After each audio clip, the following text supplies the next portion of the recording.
अस्सलाम वालेकुम नाज़रीन, मैं हूं वकास और आप देख रहे हैं मेरा ऑफिशियल यूट्यूब चैनल। नाज़रीन, बात करते हैं कुछ टीएलपी के धरने की, टीएलपी के लॉन्ग मार्च की, जो कि इस्लामाबाद की तरफ रवां दवां था। लेकिन कुछ थोड़ी सी नई अपडेट हुई है, नई डेवलपमेंट हुई है। नई डेवलपमेंट ये हुई है कि इमरान खान ने आज कुछ उलमा के साथ जो है वो बैठक लगाई है और कुछ उनके सामने उनको सारी ब्रीफिंग दी है और उलमा के साथ डिस्कशन हुई है कि हमें अब क्या करना चाहिए। तो अगर मैं आपको डिटेल्स तरफ लेके जाता हूँ, लेकिन इससे पहले मेरे चैनल को ज़रूर सब्सक्राइब करें और साथ लगे बेल आइकन को ज़रूर दबाइएगा ताकि मेरी हर वीडियो आप तक बर वक्त पहुँचती रहे।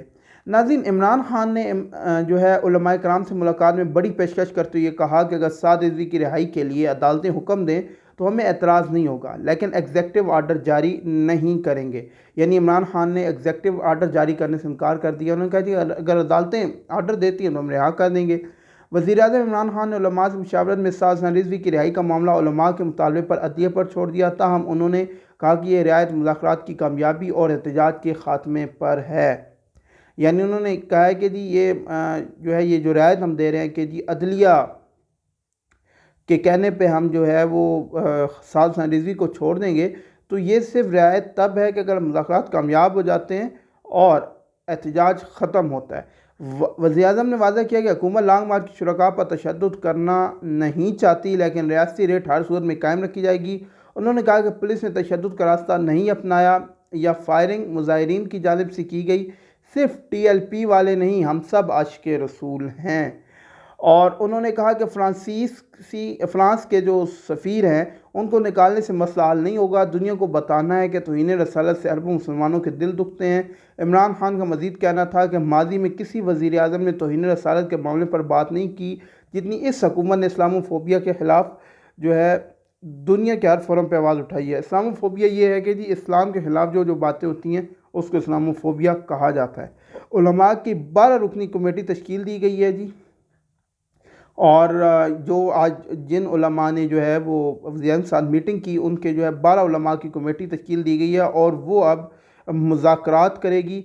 आपको एक और रिपोर्ट बताता चलूँ कि जब ये उलमा आए मीटिंग के लिए तो उस वक्त जो है मौलाना ताहिर अशरफ़ी साहब और फवाद चौधरी साहब मौजूद थे, लेकिन उलमा ने कहा कि इन दो की मौजूदगी में हम जो है वो मीटिंग नहीं करेंगे, इन दो की मौजूदगी में हम आपसे कोई बात नहीं करेंगे। तो फिर वज़ीर-ए-आज़म साहब ने मीटिंग के दौरान जो है इनको बाहर जाने को कहा और ये फिर मीटिंग के दौरान बाहर चले गए। तो मालूम ये होता है कि ताहिर अशरफ़ी साहब और फवाद चौधरी साहब जो है मीटिंग के दौरान मौजूद नहीं थे। ये मैंने आपको अंदर की खबर बताई है।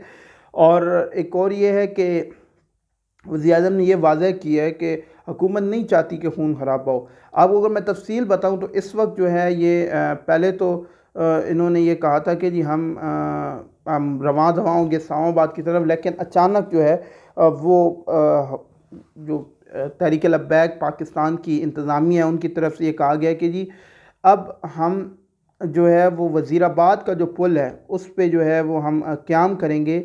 और आपको मैं बताता चलूँ कि इनके पास एक तो बिल्डोज़र्स हैं, इनके पास फट्टे हैं जो पानी के ऊपर रख के ये आगे क्रॉस आउट कर सकते हैं। लेकिन वज़ीराबाद पुल की सूरत हाल बताता चलूँ तो एक तो ये है कि जी दोनों साइडों पे जो बाड़ होती है पुल की उसको तोड़ के वहाँ पे कंटेनर रख दिए गए हैं और कंटेनर को जो है वो पुल के जो सरिये हैं उनके साथ वेल्ड कर दिया गया है और उनके अंदर मिट्टी भर दी गई है ताकि वो भी ना उठा सकें। और दोनों साइड पे जो है क्या कहते हैं ये जो एक तो ये कि इनके ऊपर फिर लोहे की बाड़ लगा दी गई है, लोहे की तार की बाड़ लगा दी गई है इन पे जो कंटेनर रखे गए हैं।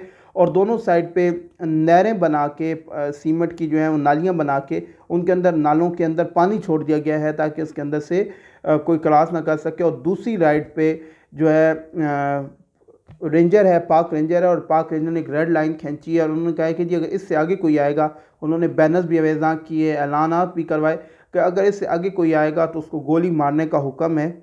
और इससे फिर जो है वो लगता है कि इससे आगे जो है वो तहरीक लब्बैक का जो कारकुनान है वो बढ़ नहीं पाएंगे। पहले तो तादाद कम हो गई थी क्योंकि कुछ पुरतशद्दुद मुज़ाहरे हुए थे, कुछ आपस में जो है वो क्लैशेज़ हुई थी पुलिस की और तहरीक लब्बैक की, लेकिन अब फिर जो है वो तादाद बढ़ना शुरू हो गई है। और ये अभी तक जो है जो ये लॉन्ग मार्च है अभी तक इसकी क़याम जो है ये वज़ीराबाद के पुल पर है। देखते हैं कि आगे क्या होता है। उम्मीद करते हैं कि ये बात जो है मुज़ाकरात से हल हो जाएगी और इसके बाद जो है हमें ऐसे लॉन्ग मार्च नहीं देखने पड़ेंगे, क्योंकि ये ना सिर्फ मुल्क की मईशत के लिए नुकसानदेह है, बल्कि क्या कहते हैं इन्हीं वैसे भी जो है पूरे मुल्क की जो है पूरी दुनिया में जगहसाई होती है। एक मुस्लिम मुल्क है लेकिन उसके अंदर इस तरह के लॉन्ग मार्च, इस तरह के पुरतशद्दुद वाक़यात होते हैं। उम्मीद करता हूँ कि आपको मेरी ये वीडियो बहुत ज़्यादा पसंद आई होगी। मेरे चैनल को सब्सक्राइब करें और साथ लगे बेल आइकन को ज़रूर दबाइएगा ताकि मेरी हर वीडियो बर वक्त आप तक पहुँचती रहे। अल्लाह निगहबान।